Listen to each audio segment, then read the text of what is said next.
On initial release in 1992, Aladdin became the highest earning animated film of all time, and the first to pass the $500 million mark at the box office. Aladdin proved that Disney were back on track after 2 decades of uncertainty, and the success of The Little Mermaid and Beauty and the Beast certainly wasn't a fluke. Of course, Disney wasted no time turning Aladdin into a multimedia franchise, rapidly releasing an 86-episode television series and 2 direct-to-video sequels, making it the first Disney film ever to receive one. And more recently, the film has also been subject to Disney's live-action remake phase, with the re-release of the original animated classic on 4K and Blu-ray, and the home media debut of Guy Ritchie's 2019 live-action remake. I'll be ranking the entire Aladdin franchise in order of my least to most favourite. Before we go any further, don't forget to give this video a like, as it does wonders in getting this content out there. That said, there is plenty to get into, so let's fly into it. Kicking us off at number 5, Aladdin, The Return of Jafar. This marks the very first direct-to-home media Disney sequel ever, and it's funny to note that executives were hesitant to put it into production for fear of cheapening the brand. Ironically, it was a big seller and spawned an entire decade's worth of poorly produced and ill-received DTV sequels, lovingly known as the cheapquels. Return of Jafar was initially planned as an hour-long premiere of the Aladdin TV series, but evolved into something meant to be bigger and grander. Despite the hopes of filmmakers, Return of Jafar ultimately does come off as an extended TV episode, with a thin plot, poor structure, an incredibly rushed and fast-paced narrative, and of course, that signature inferior animation that is a cheapquel hallmark. The original Aladdin ended with such a beautiful closure. The genie is free to roam the earth forever, and Jafar is sentenced to life imprisonment in the lamp. Return of Jafar undoes it all by bringing the genie back into action and freeing Jafar from the lamp, only to send Genie off again and put Jafar back in the lamp 60 minutes later. There's no furthering of the story, development of character, or any kind of stakes. It just ends where the original ended in the first place, making you wonder, why did they even bother? I'm also baffled why the writers thought making Iago the core character was a good idea. That would be as absurd as Disney announcing they're gonna make a Moana sequel and the main character is gonna be the chicken.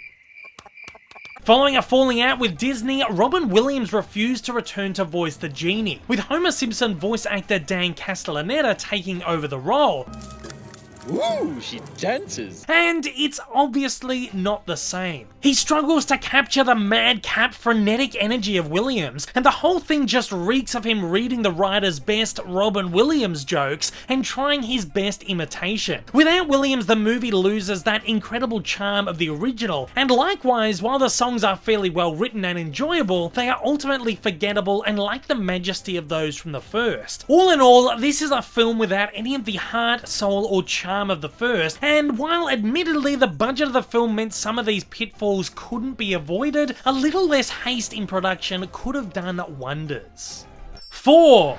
Aladdin and the King of Thieves. Disney Television Animation returned for one last feature-length Aladdin outing, this time with a film devised as the finale of the Aladdin series, an animated franchise as a whole. Despite my thoughts about Return of Jafar, my feelings towards King of Thieves are more favourable. This is a movie that does its best with its restrictions, again poor animation and low budget, but actually feels like it had a little extra time and effort put into it. King of Thieves features a beautiful story focusing on the relationship between Aladdin and his long-lost father. It has twists, turns, real narrative beats, an emotional core full of heart and soul, and most importantly, legitimate progression of character. All the things lacking from Return of Jafar. It's certainly helped by the fact that the movie has a slightly longer runtime of 90 minutes, making it feel like slightly more of an actual movie, despite retaining that extended TV episode feel. Aladdin is finally put at the forefront of his own sequel too, and goes to show just how much of a misstep Return of Jafar really was. was. Maybe filmmakers realised that they'd hastily made the former and wanted to put some extra effort into this one, or they'd simply just got a handle on the characters and story after producing almost 90 episodes of the television series. Williams returned to the film to voice the Genie, revitalising that little extra that Jafar lacked. While his comedy here is wildly hilarious and at times a little shocking for a Disney flick, I thought the Earth wasn't supposed to move until the honeymoon.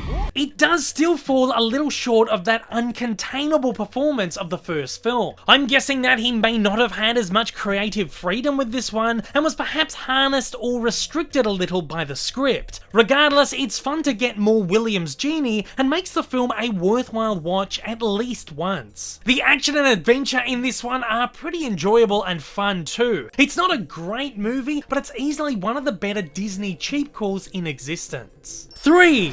Disney's Aladdin The Series. Set in between the sequels, Aladdin the Series originally aired in the Disney afternoon block, running for a total of 86 episodes between 1994 and 1995. Produced in the same manner as the sequels, it suffers many of their problems: cheaper, inferior animation, lesser storytelling, and of course, that substandard Homer Genie. However, as a wholly television production aimed specifically towards a non-theatrical audience, these issues are seemingly unavoidable here and somewhat forgivable. While Homer Genie wasn't too painful in Return of Jafar, he works better here in smaller doses. Even Iago, who is still a main player, is reasonably bearable as well and works amongst a roster of television characters. That said, Aladdin the Series is a great little Disney show, with the majority of the episodes highly enjoyable and full of great humour and adventure. These bite-sized, easily digestible bits of short-form storytelling focus on smaller stories, which open up plenty of horizons for the characters and their world, allowing narrative risks and experimentation in the exploration of other locales and mythologies, and a larger implementation of stories from the Arabian Nights. The characters still lack the depth they had in the original film, with very little character development, but here it's totally fine. The episodes simply aim to entertain for 20 minutes without the need for strenuous concentration. They don't require that added intense focus of a feature film. That said, the characters remain fun and charming, with a roster of great villains and side characters to back them up. I also like the fact that the show doesn't showcase any musical numbers, because for me, that would have made it less enjoyable. The episodes overall are certainly hit and miss, but the majority of them are fun, enjoyable, and work perfectly for what they are.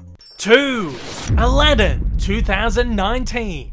Despite having an affinity towards the Disney remakes and enjoying most of them to various degrees, Aladdin's 2019 remake left a lot to be desired for me. On one hand, I really admired the way it stayed so true to source and made an effort to do something new, in my opinion the best way to do these remakes, but on the other, there was just something that didn't quite work for me. The whole movie feels like an extravagantly produced stage play, and the acting I found to be lifeless and lackluster, something I honestly think all comes down to the direction of the film and not the actors themselves. Musical numbers did not work for me either, where certain numbers such as A Whole New World give me goosebumps in the animated film, I feel nothing here. In fact, the music is a big sore spot for me in this one overall, with the musical numbers feeling forced, as if the movie comes to a screeching halt to make a show out of every single one, instead of allowing them to flow seamlessly as in the animation. Newly added songs, characters, and subplots didn't work for me either, all feeling shoehorned for the sake of adding new stuff to an already jam-packed, tight little narrative, perhaps telling us that maybe this is a movie that just simply doesn't translate well into live action. The biggest saving grace in this movie for me is Will Smith's portrayal of the Genie. While I don't think he quite 100% captured the character, I think he did a reasonable and enjoyable job at capturing his spirit, given the freedom to make it his own instead of pulling another Homer Genie imitation. This movie could have been spectacular, but it just left me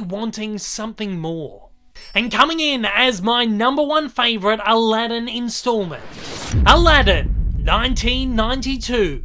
The original Aladdin is an absolutely wonderful movie, and while not my favourite of the Renaissance period, it's perhaps the most magical. Aladdin has such a beautiful story that is charming, moving, and tender, with characters who each radiate off the screen. While the film has some great musical numbers, I feel like it's the least strong work of Ashman and Menken, which also includes Little Mermaid and Beauty and the Beast. I think that this is largely due to Ashman passing away before he could complete work on it. However, that said, Whole New World remains a favourite Disney song and animated sequence. During the Renaissance, Disney were experimenting with the integration of 2D and 3D animation by way of the computerized cap system. By Aladdin, they were using it so proficiently and seamlessly that it added an element never before seen in animation. Combined with the movie's enormous scope and bright, vibrant colours, the perfection of the cap system with Aladdin vastly changed the look, tone, and feel of the films that would later follow, and let the film stand out as a unique visual experience that still wows today. The thing that makes Aladdin so incredibly special, however, to me is, of course, Robin Williams. Williams not only delivered one of animation's greatest characters and one of his most astonishing roles, but changed the face of character voice work forevermore. Williams' ad-libs and off-the-wall humour take the movie in directions that no Disney movie ever went before, and that none have gone since. With a performance so out of this world and so inimitable, it never ceases to make me howl with laughter. Though, what Williams also brought to the film that very few others could was an enormous heart and soul. The passion of Williams and his proficiency for great dramatic performance combined with his outlandish comedy to create the perfectly balanced picture. It gives the movie elements that ooze into every square inch of every single scene, even the ones that he's not in. Aladdin has never been a top 10 favourite for me, but I enjoy and admire it enormously, and 25 years on, it remains one of Disney's best, and easily still the greatest in the Aladdin franchise. And at that, it's over to you guys. What's your favourite installment in the Aladdin franchise, and how would you rank them all personally? Fire away in the comments below and let me know your thoughts.